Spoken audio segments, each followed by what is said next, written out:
Source d'inspiration, les Enfants Soleil nous livrent des témoignages remplis d'espoir.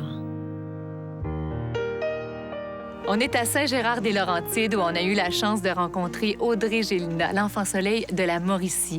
Si vous cherchez à mettre un visage sur les mots persévérance, courage et maturité, je vous invite à rencontrer cette grande petite fille.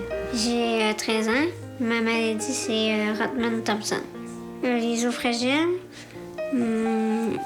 un déficit immunitaire, la peau plus fragile, plus à risque pour avoir le cancer des os. Les os, ça a été plus vers l'âge de 9 mois à 1 an. Quand ils commencent à marcher, à se tenir debout, là, ils se sont rendus compte que, premièrement, ses os crochissaient. Puis aussi, elle s'est fracturée. La première fracture, elle avait 9 mois. À l'âge de 10 ans, elle a été diagnostiquée pour un cancer des os. J'ai échappé mon vélo sur ma jambe, puis c'était enflé. Fait que là, on était voir le médecin 3 fois, puis ça, ils ont vu que c'était un ostéosarcome.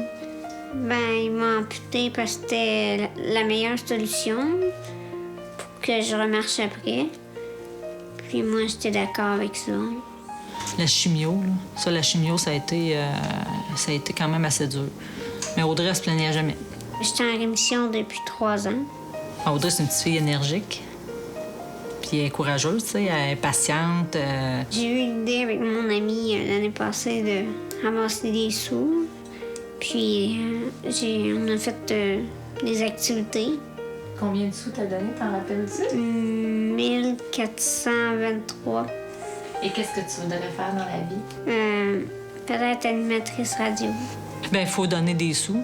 Puis c'est ça, en donnant, bien, on continue à avoir de l'espoir que ça continue, puis qu'à un moment donné aussi, que les enfants soient plus malades. Hein. C'est ça, je pense que c'est le but premier, c'est ça. Puis il y a des choses que qu'on disait avant, mettons, on va attendre, on va faire ça plus tard.